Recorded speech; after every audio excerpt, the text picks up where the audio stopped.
Eu, há uns anos atrás, há 7 ou 8 anos, fui a Berlim. Por exemplo, fez-me imensa impressão na rua ver bancas com símbolos comunistas por todo lado. Sim, sabia. Sabia. Eu nunca digo que não sabia. Eu digo que fui comunista mesmo. Quando eu deixei o comunismo e deixei de ser comunista, eu percebi que estava mesmo errada e que estava dentro de uma ditadura que teve aquelas consequências. Quando os paraquedistas ocuparam as bases, mas depois vieram os aviões de Cortegaça e sobrevoaram Lisboa, o PCP percebeu que não tinha condição nenhuma, que não havia aviões. Olá, o meu nome é José Maria Pimentel e este é o 45 Graus. Há uma assimetria óbvia entre as ideologias de extrema-direita e de extrema-esquerda. É que, embora ambas desemboquem em regimes autoritários e totalitários, elas partem de premissas e de intenções que parecem, pelo menos à partida, opostas. Na extrema-direita, o autoritarismo está explícito na própria retórica e visão do mundo, por isso o desfecho dificilmente surpreende alguém. Já nas ideologias da extrema-esquerda, como o comunismo, elas apresentam-se como defensoras dos mais fracos, da justiça social e da igualdade, e com isso atraem muita gente bem-intencionada, outros nem tanto. Mas isto levanta sobretudo uma pergunta difícil, mas intelectualmente interessante. Como é que é possível que ideias com intenções aparentemente nobres acabem recorrentemente em regimes opressivos e violentos? Foi essa a curiosidade que me levou a convidar para o 45 Graus Zita Seabra. A Zita Seabra entrou para o PCP aos 15 anos, ainda durante o Estado Novo, e permaneceu no partido durante mais de 2 décadas, atravessando o final da ditadura, o 25 de Abril, o PREC e o início da democracia bem consolidada. Só rompeu com o PCP já no final dos anos 80, em 1988, muito próximo da queda do Muro de Berlim, que foi no ano seguinte, num episódio que foi na altura muito mediático e que ela depois relatou, já muitos anos mais tarde, em 2007, no livro Foi Assim. O que torna a história da convidada singular no contexto português é, na minha opinião, combinar 2 fatores. Saiu do PCP muito mais tarde do que outras pessoas, ou figuras que saíram ainda durante o Estado Novo, como Mário Soares, e outras que saíram depois, durante a transição para a democracia ou nos anos seguintes. E, em segundo lugar, a Zita não fez o percurso habitual nestes casos, pelo menos em Portugal, em que as pessoas saíram do PCP e passaram para outros partidos da esquerda, seja, em alguns casos, da esquerda mais radical, noutros casos, para o Partido Socialista. A Zita, pelo contrário, saiu diretamente do PCP para o PSD, um partido da direita, democrática, claro, e isso torna o caso dela interessante. Nesta primeira parte da conversa, falámos sobre o que leva um jovem, uma jovem, na verdade, mas na verdade toda uma geração a aderir ao PCP durante o Estado Novo. Falámos sobre como o país era, na altura, uma ditadura e fechado, e sobre como isso levou muita gente a atrair-se por ideologias que defendiam exatamente o contrário e que promoviam uma abertura ao mundo e a liberdade. Mas depois do 25 de Abril e da democratização, as coisas mudaram para quem estava dentro do PCP e começou a confrontar-se com críticas vindas de fora do partidos democráticos, seja o PS, o PSD e outros. E aí coloca-se uma questão interessante que eu perguntei à Zita, que é: o que é que sabia realmente, naquela altura, quem estava dentro destes partidos, sobre os crimes que eram praticados na União Soviética, na China e noutros países que serviam de referência? Ignorava-se? Relativizava-se? Justificava-se em nome de um fim maior? E o processo de saída da convidada tardou, como eu expliquei, por isso perguntei-lhe quando e como lhe surgiram as primeiras dúvidas e como é que se processa internamente, não é, nas conversas com a nossa consciência, uma ruptura que não é só ideológica, mas é identitária também, depois de tantas décadas de militância. Espero que gostem. Voltamos já amanhã com a segunda parte deste episódio, onde vamos falar de vários temas, entre os quais o 25 de novembro, cujos 50 anos estão quase a ser comemorados. Até lá!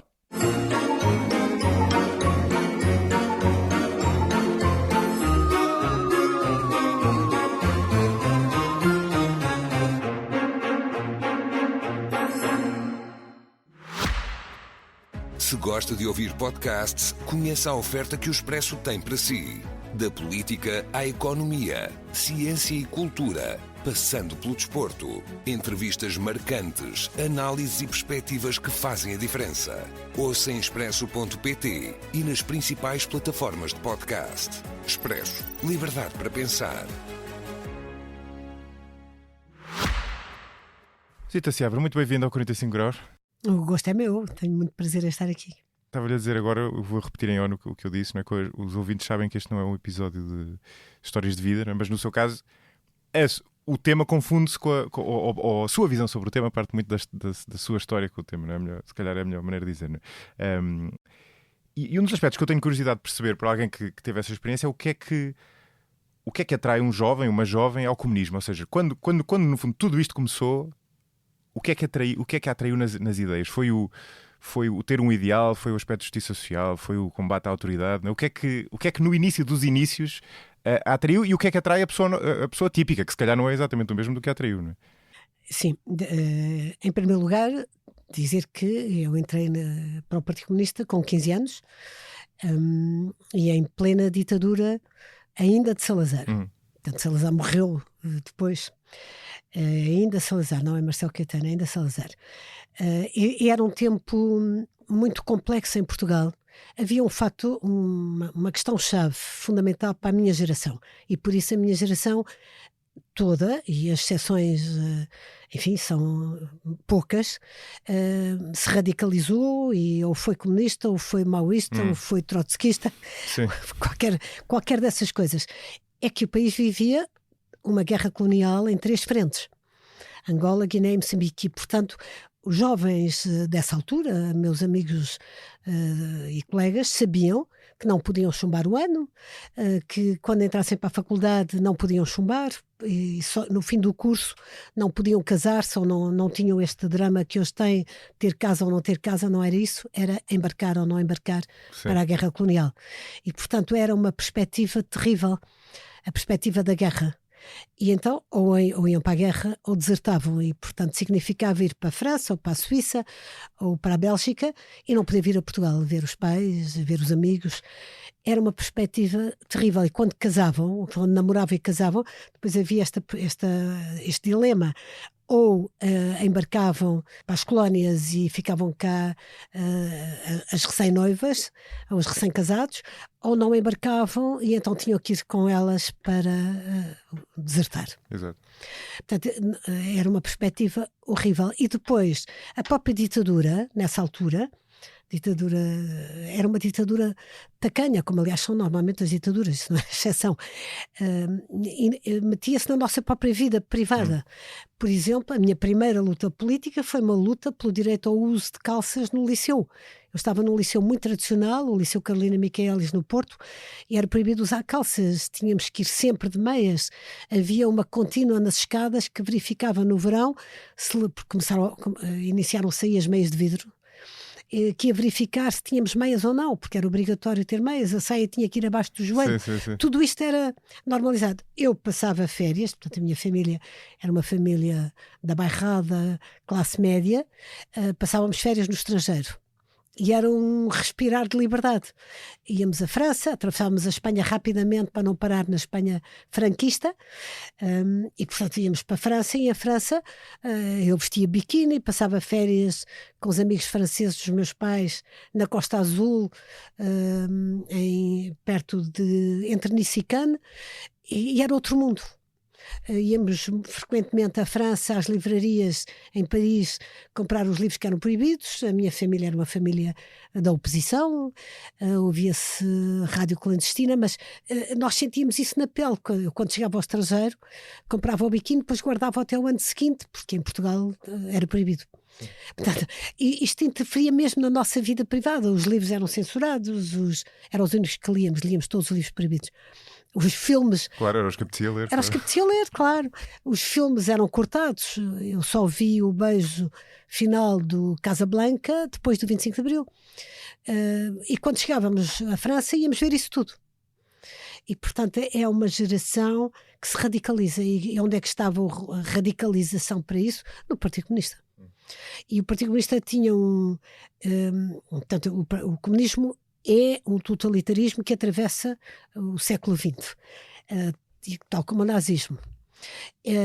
Com uma grande diferença: o nazismo tinha como ideologia ou como modelo a superioridade da raça ariana. Isso não atrai um jovem, não... Quer dizer, ele atraiu muitos jovens, na verdade. Atraiu os jovens, quer dizer, mas não é. Mas é de uma maneira diferente. De uma maneira diferente. O comunismo não, quer dizer, era a defesa dos trabalhadores, a defesa dos pobres que tinham que emigrar para a França ou para os Estados Unidos para conseguirem ter uma vida normal. E Portugal era um país muito pobre. Eu tinha amigos na aldeia onde eu vivia, ao lado de Sangalhos, que não tinham sapatos, não tinham água canalizada, só tiveram depois do 25 de Abril. E, portanto, tudo isto era um contraste que nos atraiu, a minha geração toda, para um ideal comunista.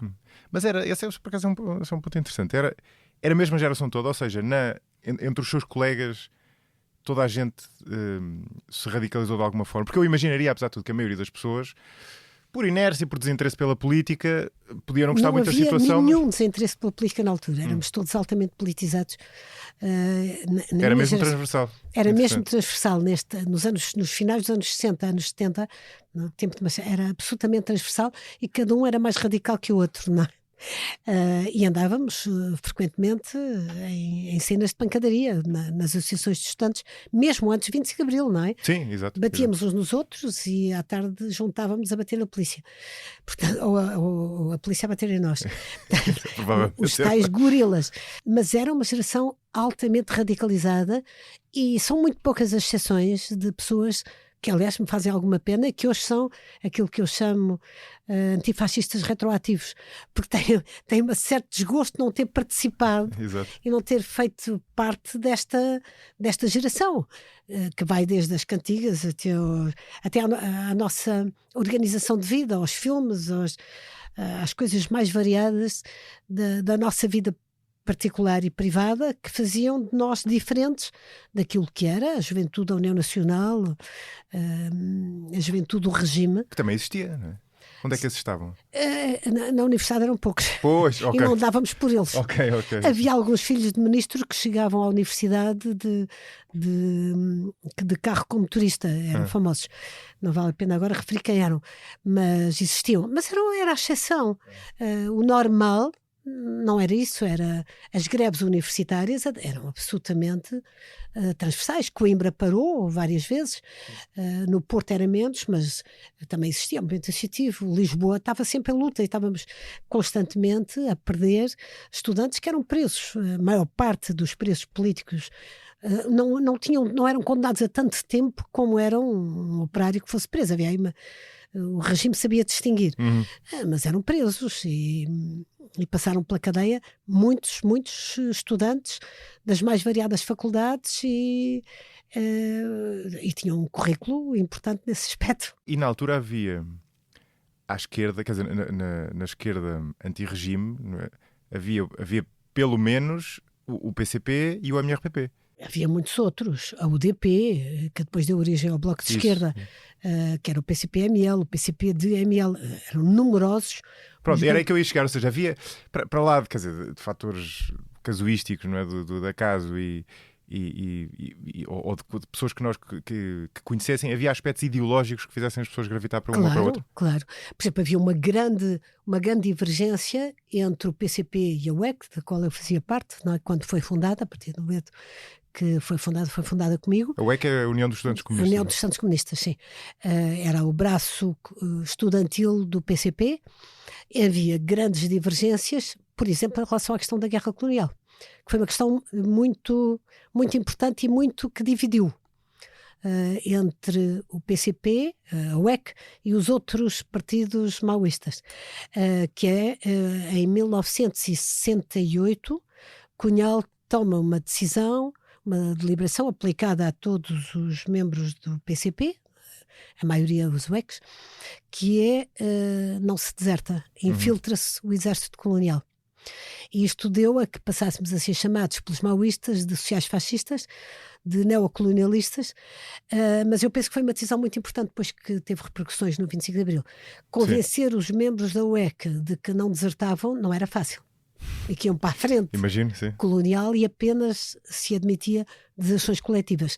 Mas como o regime precisava cada vez mais de oficiais milicianos, e cada vez os oficiais milicianos eram mais importantes nas Forças Armadas, porque o próprio exército profissional estava cansado das guerras, já tinha feito várias vezes o ultramar, e as famílias estavam cá, não é?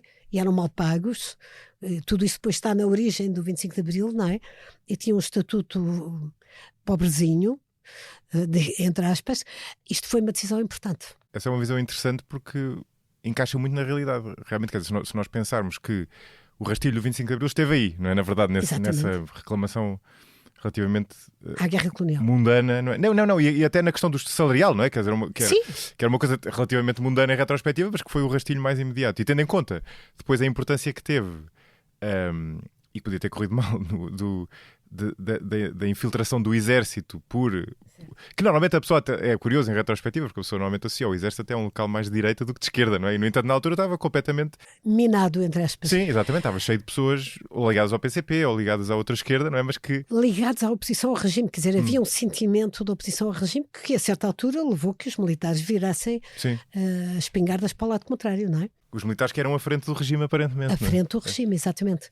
E isso foi importante e foi uma grande luta ideológica nessa altura. Mas havia, onde eu estava a querer chegar, havia aspectos ideológicos, ou seja, a jovenzita Seabra, como os outros jovens, não é?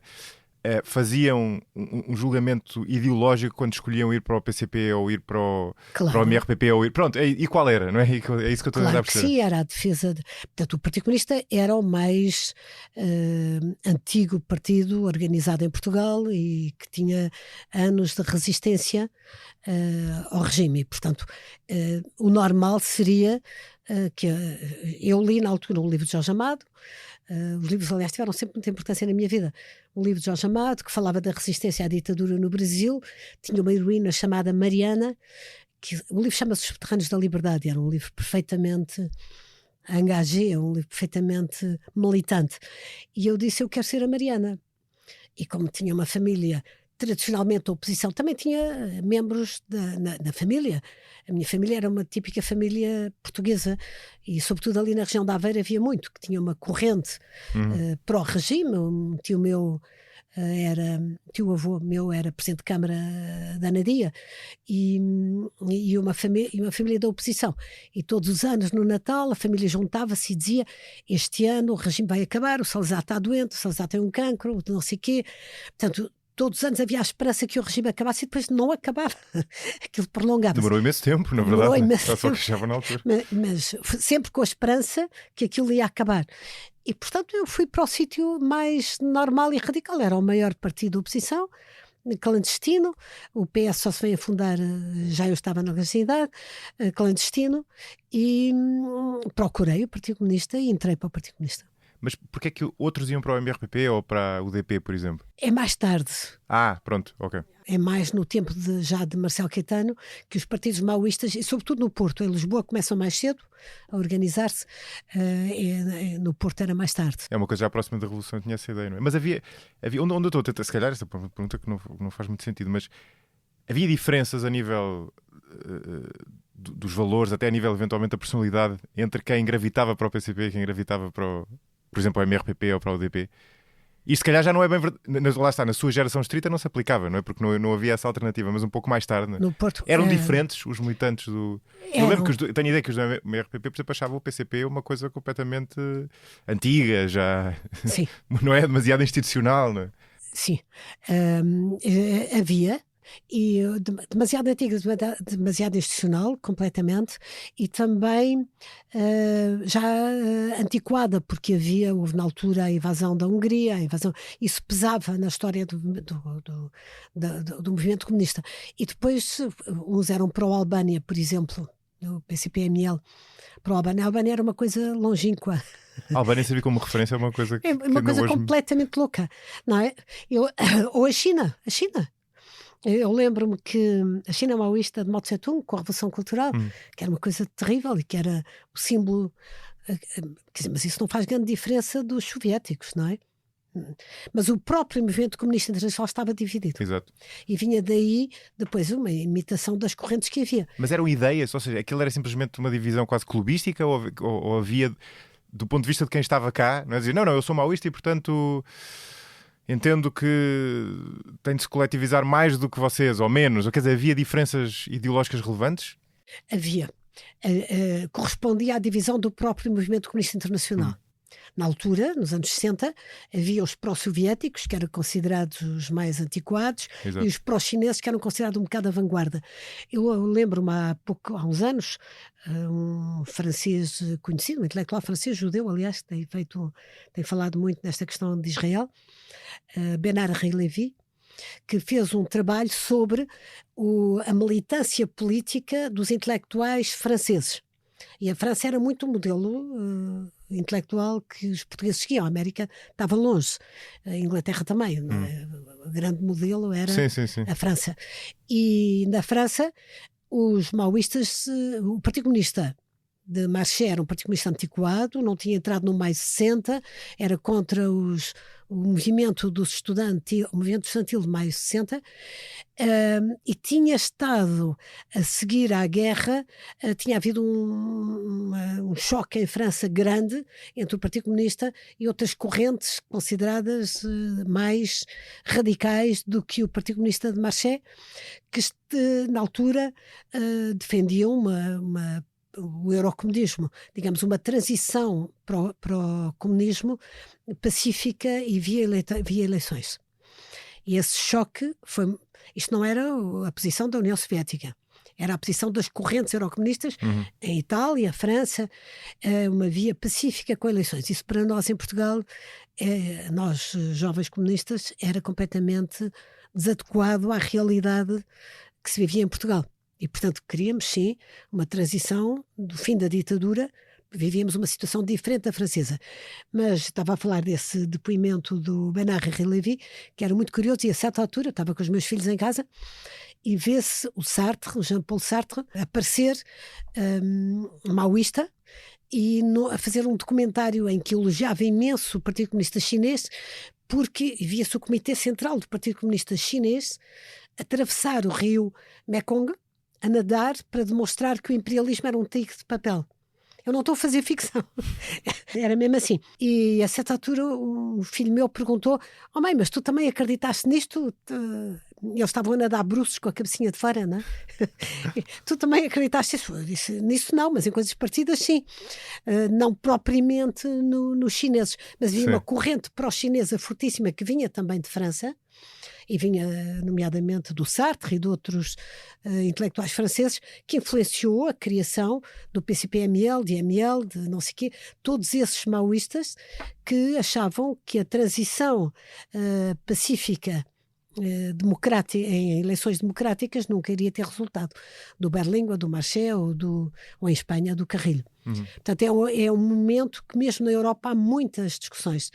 Esse documentário do Bernard Lévy é muito interessante, porque mostra que ao longo de um século, em França, os intelectuais franceses, todos, há pouquíssimas exceções, ou foram comunistas em jovens e depois mudaram, ou foram comunistas até morrer, acontece, ou foram maoístas, mas passaram todos por defesa de correntes absolutamente totalitárias ou foram pró-Vichy, não é? Para o governo. No sentido inverso, não é? Sim, de extrema-direita e colaborador com o nazismo. Isto tem que nos fazer pensar, por exemplo, no tempo atual estamos um bocado assim. Bem, o nazismo é talvez mais difícil de explicar, mas os intelectuais... E esta acho que é uma coisa que deve fazer pensar quem se dedica como eu, enfim, não quero dizer que sou intelectual, mas quem se dedica a discutir ideias, não é? Porque há o risco de nós, quando discutimos o mundo, não é? Tentar resolvê-lo de uma maneira que é inevitavelmente top-down, não é? Quer dizer, nós interpretamos e dizemos, ok, o mundo tem estes problemas e a maneira de resolver é construir este castelo que vai resolver tudo. E isto é muito apelativo. Os totalitarismos do século XX, o nazismo e o comunismo nasceram nas universidades, não nasceram nas fábricas, nem nos campos, nasceram nas universidades. E isso tem que nos fazer pensar. Aliás, a corrente atual mais totalitária, o wokismo, nasceu nas universidades americanas. E, portanto, é qualquer coisa que nos deve fazer pensar a cada momento onde estamos e como é que se defende regimes democráticos e pluripartidários, que é aqueles em que vivemos melhor, sem sombra de dúvida, com todos os defeitos que têm. As democracias liberais são aqueles sítios onde a gente gosta de viver. Sim. Mas entende-se de certa forma essa tentação dos intelectuais, não é? Porque vem este exercício que eu estou a fazer no sentido de a explicar e não de a justificar, não é? No sentido de que a pessoa olha para o mundo, vê vários aspectos que estão errados, não é? E de repente constrói uma filosofia que vai corrigir todos esses aspectos. E o marxismo-leninismo está cheio disso. Entre outras coisas, tem aquele determinismo histórico, não é? Que aparentemente está... O balanço histórico do nazismo são 20 milhões de mortos. o balanço histórico do comunismo, são 100 milhões. Porque durou mais tempo. Sim. Provavelmente, se o nazismo tem... Sim, claro. Isso é evidente. São 100 milhões. E isto é a lição do século XX. Os SS é um livro fantástico que eu tive pena de não editar. Na altura foi editado pela Gradiva e eu tentei editá-lo, sobre os SS, porque aquilo que a Hannah Arendt classifica como a banalidade do mal, não é? É quando as ideias se instalam na sociedade e passam a ser banais, passamos a conviver com elas como se fossem habituais e como se fossem democráticas, como se fossem boas para a nossa vida, e isto é algo de terrível. Os ditadores, o Stalin era um tipo culto, tinha um cinema em casa, gostava imenso de cinema. E lia imenso, sim. Lia imenso. O filme que saiu o ano passado, eu vi pelo menos o ano passado, que saiu o ano passado, sobre Auschwitz, com a casa que está ao lado, não é? O guarda o SS que está na casa ao lado e que faz a sua vida normal, faz festas dos filhos, é um filme que eu acho que devia ser obrigatório nas escolas. É um filme altamente educativo, porque a pessoa está em casa, os filhos fazem anos, há uma festa, vêm os meninos da aldeia à festa e depois o pai sai para os fornos crematórios ver se já produziram um número de mortos que tinha a obrigação de produzir por dia. E a aldeia é a mesma coisa. Aliás, há aquelas imagens, não sei se já viu, dos soldados americanos quando chegam a Auschwitz e depois vão chamar as pessoas da aldeia, certo, para irem ver, e vocês obviamente que sabiam do que estava a passar aqui. Obviamente não têm a mesma responsabilidade do que o SS, não é? Como é lógico, não é? Mas eles sabiam, não é? Claro. E arranjaram maneira de viver com aquilo, não é? Os SS eram todos doutorados, como se sabe, e tinham até à terceira geração, à quarta geração, que não podiam ser judeus.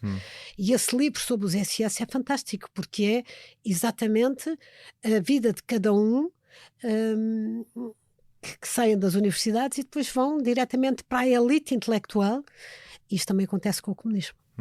Isto aconteceu com o maoísmo, com o comunismo, em todo lado foi assim. Na altura, ou seja, eu quando digo na altura falo do final dos anos 60, mas também depois no pós-25 de Abril, até que ponto é que se sabia, é que sabiam, não é? Quer dizer, quem estava nessa posição do que se passava na União Soviética e na China, não é? Ou seja, quem defendia essas ideias não sabia porque não dava para saber, não sabia por preguiça, ou na verdade sabia?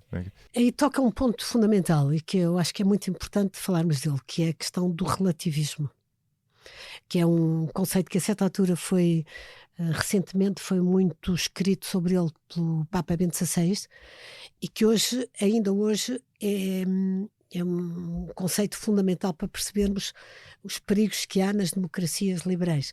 O relativismo é quando nós não vemos as vítimas do comunismo da mesma maneira que vemos as vítimas do nazismo. As vítimas do comunismo não têm nome, são números, não têm monumentos. Os dissidentes comunistas, no seu geral, são sempre acusados ou de terem roubado ou de terem...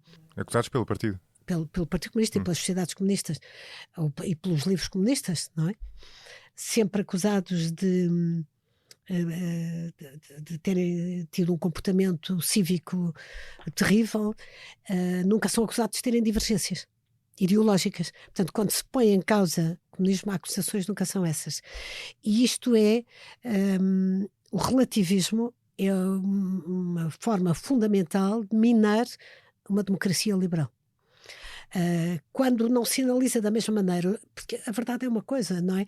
Uma vítima que é morta e fuzilada não pode ser justificada. Quando eu vejo um jovem com a t-shirt de Che Guevara, arrepia-me. Porque ali está o relativismo em fotografia. O Che Guevara... Ou desconhecimento, em muitos casos, pode ser desconhecimento. Pode ser desconhecimento, mas também os jovens hoje têm muito acesso a conhecimento. Quer dizer, se forem ver online quem foi o Che Guevara, encontram que ele participou pessoalmente nos pelotões de fuzilamento em Cuba. Hoje já não há, quer dizer, eu acredito que nos anos 60 não se soubesse.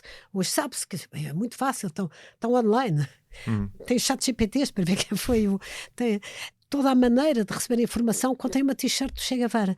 Eu há uns anos atrás, há 7 ou 8 anos, fui a Berlim. Por exemplo, fez-me imensa impressão na rua ver bancas com símbolos comunistas por todo lado. Foi-se o martelo. Ali estão 100 milhões de mortos. E as pessoas não compram, obviamente, um símbolo nazi, mas compram um símbolo comunista. Acham imensa graça levar para casa a foice e o martelo. Não há o mesmo critério ainda hoje, porque isto é o relativismo. Não é? Quem diz o Che Guevara, diz o Fidel de Castro, diz hoje a Venezuela, e na altura, eu volto à sua pergunta, a Venezuela, a China comunista, a Rússia de Putin. Quer dizer, ou nós olhamos para isto com o rigor de dizer o Putin invadiu a Ucrânia e matou uma série está a matar todos os dias a juventude ucraniana e tem por trás a China, ou estamos a ser coniventes.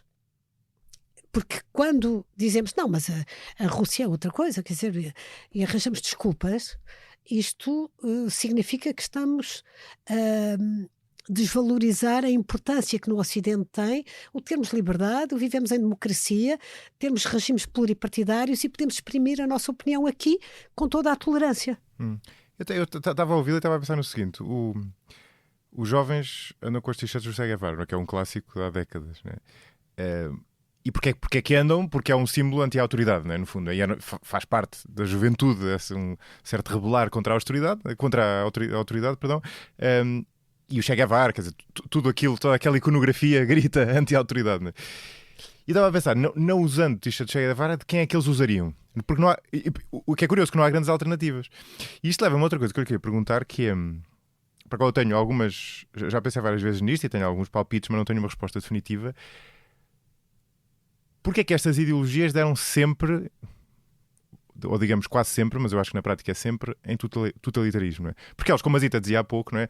E às vezes essa é uma confusão que se faz e que me irrita um pouco, não é? Os fascismos e os comunismos, do ponto de vista das ideias, são diferentes, como é óbvio, não é? Claro. Quer dizer, o nazismo, a pessoa olha para aquilo e obviamente aquilo é... superioridade da raça ariana, não há como ver, é muito difícil, certo, a não ser numa lógica grupal, ver aquilo como uma boa ideologia. Não, claro. não é o mesmo nas ideologias da extrema-esquerda, não é? Em que na sua base... É por isso que é muito mais difícil combater uma ditadura de esquerda do que combater uma ditadura de direita. É muito mais difícil. Porque tem uma capa de bondade, digamos assim. Quer dizer, eu acho que Mas porquê é que dá sempre em mal, não é? A minha pergunta é essa, não é? Porquê é que deu sempre... Não é porque é mal aplicada. Se dá sempre em mal, alguma razão há. E, portanto, eu acho que o seu programa, e eu ouço muitas vezes o seu podcast, tem uma coisa muito importante, que é a tolerância na discussão, é aceitar as opiniões dos outros e discuti-las. Eu acho que é muito importante discutir esta discussão que estamos aqui a travar e que seja feita em todos os níveis da sociedade. Porquê? Não é? Porque é que isso deu sempre assim? E ainda não respondi à sua pergunta de se eu sabia. Sim. Então posso começar por essa. Sim, sabia. Eu nunca digo que não sabia. Eu digo que fui comunista mesmo. E acho pouco aceitável que pessoas cultas, letradas, que não sejam um metalúrgico da Sorefam da época, digam que não sabiam. E achavam bem. Porquê? Porque eram as nossas vítimas. Para salvar o comunismo, para salvar os países socialistas que estavam sitiados pelo imperialismo, era preciso resistir. E é por isso que eu digo que é tão importante perceber o conceito de relativismo. Que é, sim senhor, claro, eu sabia. Eu editei um livro há anos, que é dos livros que eu acho mais interessantes que eu editei, que se chama Cisnes Selvagens, que é sobre a ditadura chinesa. São três, é autobiográfico, e são 3 mulheres, é a vida de 3 mulheres, a avó, a mãe e a autora do livro, a Yung Shang. E a avó era comunista, participou na Grande Marcha, depois a mãe e o pai foram do Comitê Central do Partido Comunista Chinês, o pai, e ela conta, por exemplo, que foi assistir, o pai dela estava preso, na altura já pela limpeza... Já saneado, pela limpeza do Mao Tse-tung, da Revolução Cultural, e ela foi assistir e ainda chorou quando o Mao Tse-tung foi morto, morreu. Portanto, agora sabia-se, claro que sabia. Ela sabia, ela relata isso muito bem no livro, é por isso que eu acho que é um livro exemplar para perceber o que é o comunismo e como é possível saber-se e estar lá. Ela só passou a não perceber e a dizer, eu sei, mas porque é que eu fui ao funeral do Mao Tse-tung, quando veio estudar para Londres. E foi para uma democracia liberal onde tudo se discutia.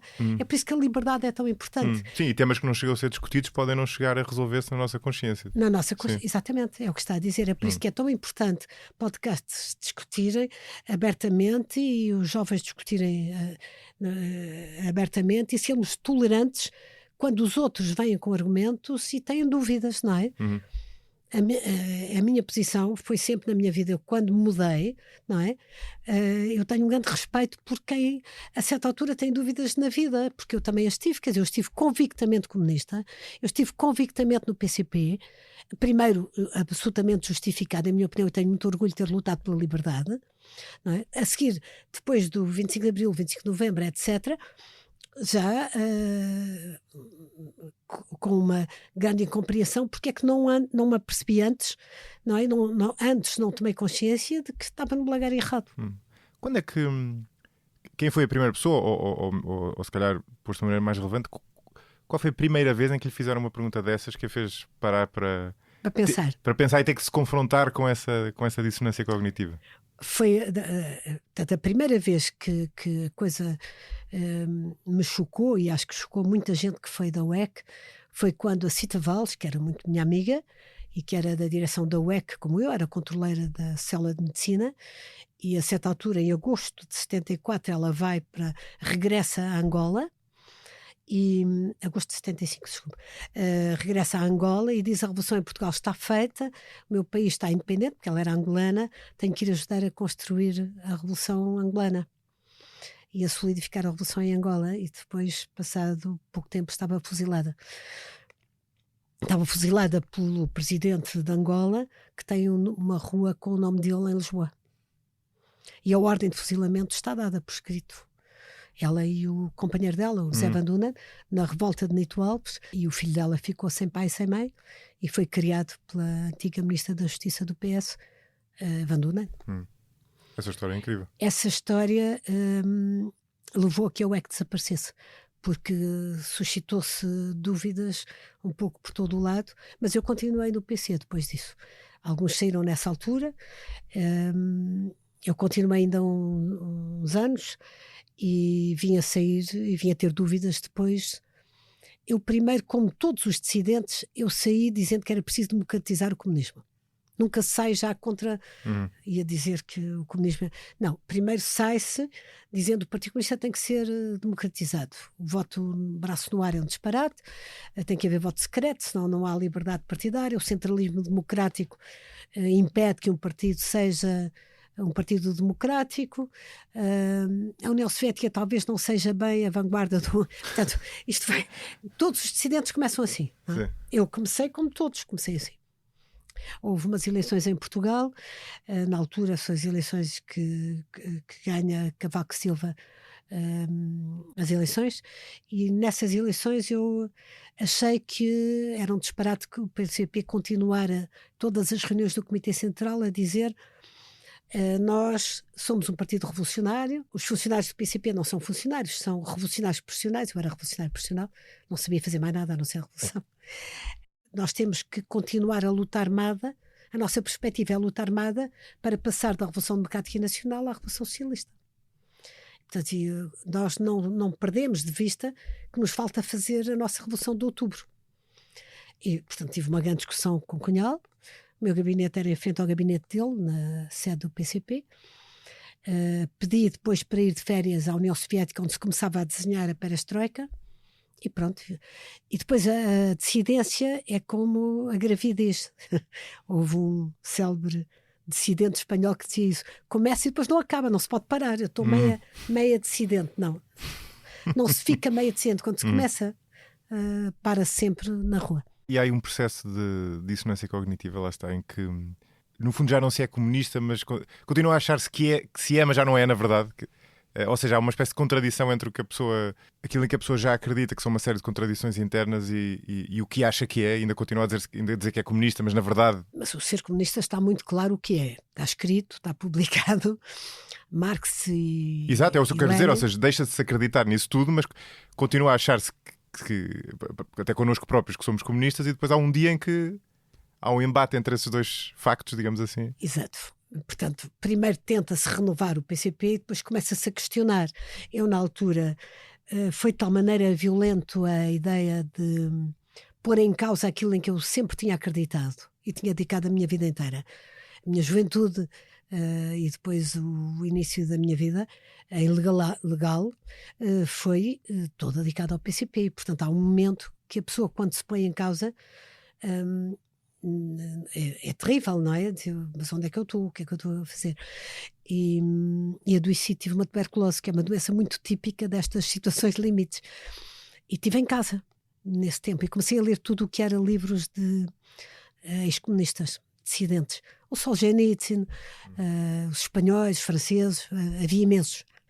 E portanto, isso levou-me a que 6 meses depois já não era comunista. Portanto, quando eu sou expulsa do Comitê Central, do Bureau Político do PCP, eu ainda era comunista, ainda queria renovar o PCP. Ainda foi para mim um desgosto imenso a minha expulsão. Depois, quando fui expulsa do Comitê Central, os meses depois já não era. Já estava em guerra com o comunismo, sim. E essa experiência que falou há pouco na União Soviética também foi muito transformadora, não é? Porque percebeu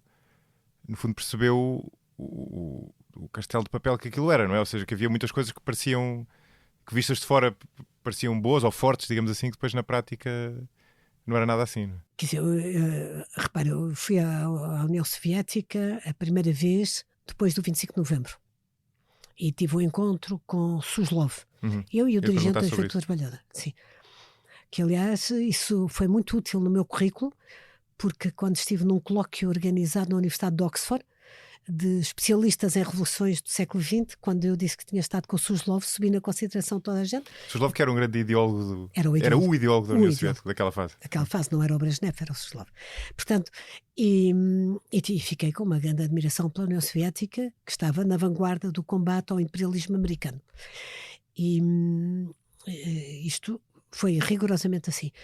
Quando eu depois vou de férias à União Soviética, já estava a começar a perestroika, eu fui para uma zona de elite. Eu nunca tinha passado férias na União Soviética, porque para passar férias na nomenclatura não se podia passar com os filhos, e para mim foi sempre muito importante passar férias com os meus filhos. Mas nessa altura eu pedi para ir e fui numa viagem mais curta, umas férias, e aí estava muita gente do KGB, que eram quadros que no comércio externo, que estavam nos Estados Unidos, tinham os filhos a estudar na América e diziam: este regime vai acabar. E eu vim de lá cheio de dúvidas.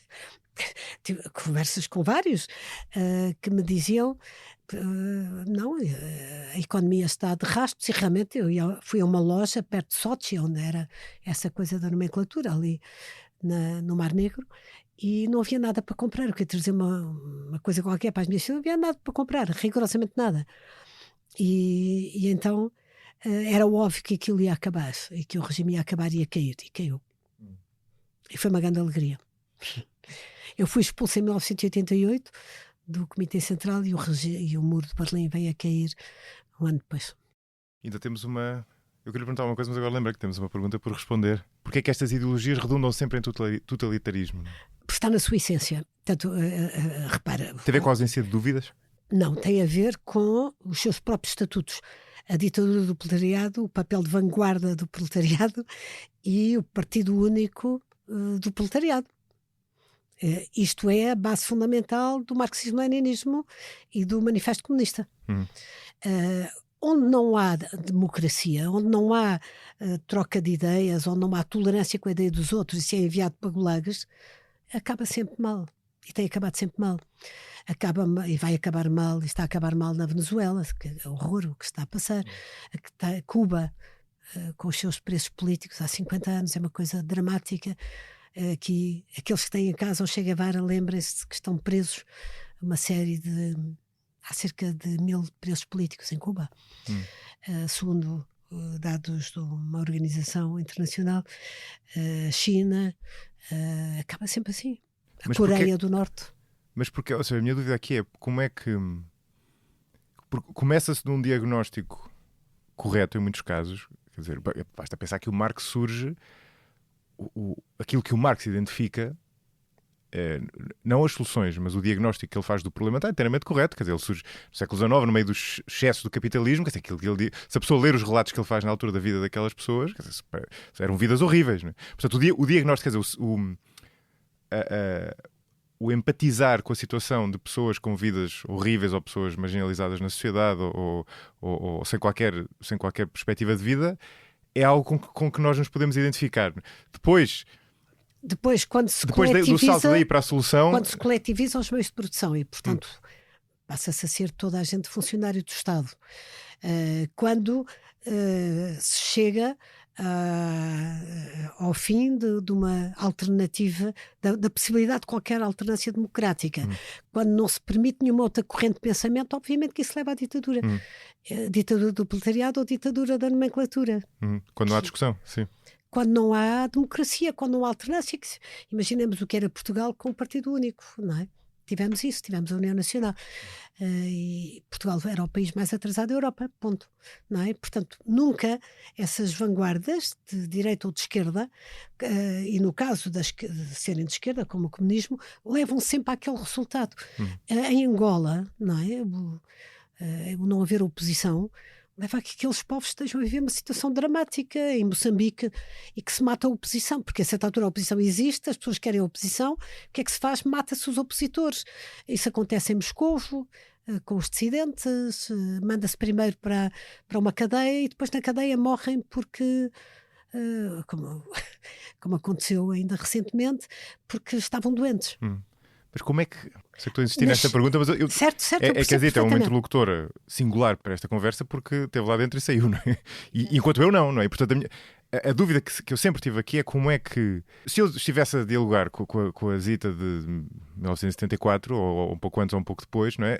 E eu dissesse, não, mas o que na verdade faz sentido é uma democracia de tipo ocidental, a Zita dir-me-ia qualquer coisa do género. Não. Mas para resolver os problemas, para resolver este problema verdadeiramente, nós temos de ter uma ditadura do proletariado que parece uma coisa má, mas na verdade é uma coisa boa porque... Certo. A ditadura do proletariado porque os proletários são aqueles que mais sofrem com os regimes na altura e com a Revolução Industrial e, portanto, é aí que nasce a ideia da ditadura do proletariado e que em si é atrativa para um jovem a ideia de perceber que um trabalhador pode ter 2 votos enquanto um burguês não tem voto nenhum, é uma ideia atrativa. Não é? É uma ideia atrativa para quem vem de uma sociedade que tem injustiças. Agora, a injustiça é maior a seguir. E foi maior em todos esses países. Não há nenhum país que tenha resultado. A partir do momento que deixa de haver liberdade, porque os regimes democráticos liberais têm muitos defeitos, quer dizer, nós estamos sempre a encontrar defeitos, mas têm capacidade de melhorar. E quando há alternância, quando há liberdade de expressão, a liberdade de expressão é uma coisa fundamental para se melhorar. Se não há liberdade de expressão, e todos os totalitarismos, tanto o nazismo como o comunismo, como agora o wokismo, tentam censurar, tentam impedir que as opiniões contrárias possam ser discutidas. E o seu caso, já agora para voltar à sua saída do PCP, eu já ouvi contar essa história, quem nos está a ouvir não, ou talvez não, mas o seu processo de expulsão mostra muito bem quão precária é a liberdade de expressão, ou seja, quão fácil é connosco seres humanos, não é? Que achamos que temos, a maior parte de nós acha que tem opiniões muito fortes, não é? Mas posto nas circunstâncias certas, somos na verdade muito fracos, não é? Quer dizer, aquele episódio de expulsão em que de repente as pessoas são forçadas a falar e toda a gente começa a criticá-la, não é? Mostra quer dizer, havia ali pessoas, de certeza, pessoas mais fracas, pessoas mais fortes, mas todas elas, perante aquela pressão da conformidade do grupo, não é? Exato. Todas elas disseram o que tinham de dizer naquele momento, que era dizer mal, não é? Claro. Dizer mal e concordar com a minha expulsão, na altura até do PCP. Depois Cunhal é que me expulsou só do Bureau Político. Sim. Porque eles tinham que fazer, já agora, só para quem não conhece a história, as pessoas foram todas forçadas a falar e quase no fundo como se estivessem num tribunal, partilhar provas, no fundo, da sua culpabilidade, não é? Não era simplesmente dizer concordo, não, eles tinham de dizer, não, concordo porque a Zita Seabra fez isto e aquilo, não é? A Zita Seabra andou uma vez no elevador e não tinha respeito pelo operário que eu sou, por exemplo. No elevador da sede, não? Não cumprimentava os operários como cumprimentava os intelectuais. Assim que estas foram as razões da minha expulsão. Há 2 páginas inteiras no jornal Avante em que explica o meu mau comportamento pelo emburguesamento.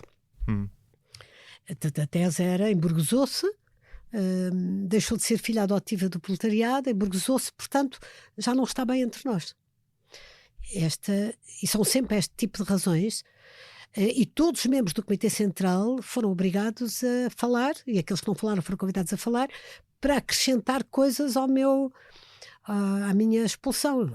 Eu frequentava Versailles, a Pastelaria Versailles em Lisboa, diziam, porque uma vez o Domingos Abrantes tinha-me visto entrar para a Versailles, ou alguém tinha visto entrar para a Versailles. Frequentava o ginásio, o clube português, portanto, logo em burguesamento.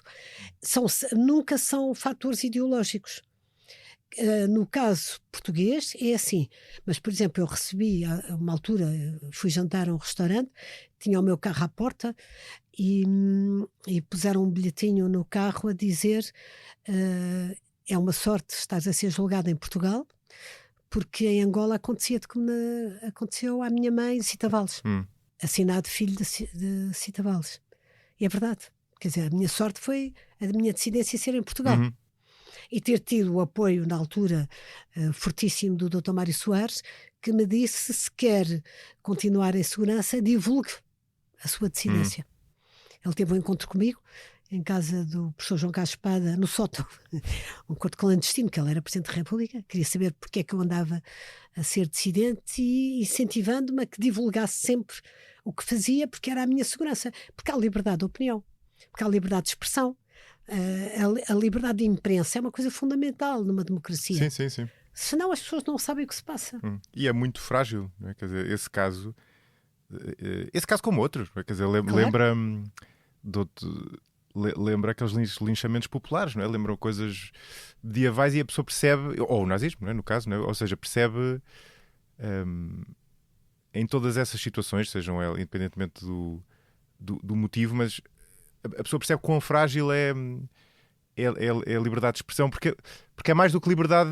Quão frágil é a liberdade de expressão e quão frágil é a tolerância do próximo. Eu acho que por vezes eu vejo discussões e até entrevistas onde as pessoas são muito... não são tolerantes para com as ideias do próximo, e o próximo pode ter razão. Não, nós não temos sempre razão, o próximo pode ter razão. Mas eu ser intolerante com as suas ideias ou vice-versa não é muito grave. Agora, Claro. Quando em vez de ser eu, é um grupo de 10 pessoas, aí é muito mais difícil, não é? É muito mais difícil. Quando o grupo constrange, não é? Quando coage o indivíduo, não é? E é uma situação muito mais difícil. Sim, mas nos tempos atuais, nas democracias ocidentais, com o wokismo, quando se censura livros, por exemplo, o Tintin, por ser racista, e se tiram das bibliotecas os livros do Tintin, há qualquer coisa de profundamente errado.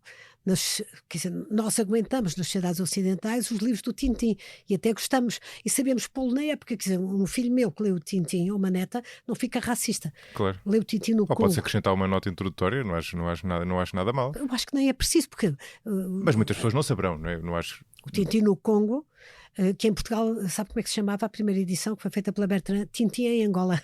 Era? Eu li o Tintin no Congo em miúdo e não ficou racista. Não, mas eu ia dizer o contrário. Acho que não fiquei racista por causa disso, mas não percebia minimamente não percebia que aquilo não era como devia ser, não é? Portanto, não acho mal que tenha uma nota introdutória, não é? Mas acho mal. Não sei cancelar. se Quer dizer, aquilo é um livro meio racista. O Tintin no Congo, é evidente, não é? É um livro de época. Pô, claro, só como eu era uma criança que não era daquela época e eu não tinha Sim, essa referência. Mas não faz mal nenhum ler coisas que não são da época, não é? E que estão no seu enquadramento. Claro.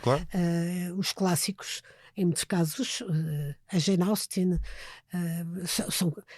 são classificados no livro, foram classificados, agora já desapareceu essa, acho eu, o wokismo nesse aspecto desapareceu, penso eu, a partir dos Estados Unidos e depois repercutiu-se na Europa. É a liberdade de expressão, não é a liberdade de expressão para se poder ser colonialista ou poder ser racista, é a liberdade de expressão para podermos ter a literatura da época como ela existe e como ela foi feita e ter orgulho da nossa própria história. Tal como eu não nego a fase em que fui comunista, acho que também o país não tem que negar a sua história. Pelo contrário, nós temos que ter orgulho em estarmos num país que está na Europa, que é a zona provavelmente do mundo mais simpática para viver. Eu não gostaria de viver fora da Europa. Sim, Ou também não, pelo enfim, menos fora outro- do Ocidente. Sim, sim. Eu também não gostaria de viver nos Estados Unidos. Estou a dizer, fora do Ocidente, Sim. em países onde há liberdade, onde há confronto, onde há tolerância, onde se pode ouvir outras opiniões, onde se pode ler aquilo com que não concordamos. Sim. A questão da tolerância também se contava sobre os nazis, quer dizer, sobre os nazis, isto é, sobre os soldados alemães que foram capturados na altura da Segunda Guerra Mundial e que foram... Houve um conjunto de soldados alemães que foram prisioneiros de guerra e foram para a Inglaterra, já não sei porquê, mas ficaram lá retidos. E a noção que lhes era mais estranha, depois em diálogo com os ingleses, era a noção de tolerância. Tolerância, exatamente. Que eles não entendiam, lá está, no fundo, é parecido com aquilo que a Zita disse há pouco Do comunismo, das sociedades comunistas. comunistas e daquela chinesa que tinha saído e só tinha conseguido perceber aquele distanciamento Exato. depois de ter estado no funeral de Mao Tse-tung quando tinha estado no Ocidente. Terminamos aqui a primeira parte desta conversa. Continuamos com a segunda parte no próximo episódio, que sai já amanhã. Até lá. Este episódio teve a sonoplastia de Hugo Oliveira. Ouça e veja outros podcasts em expresso.pt e acompanhe-me em josemariapimentel.pt ou nas redes sociais. Até ao próximo episódio.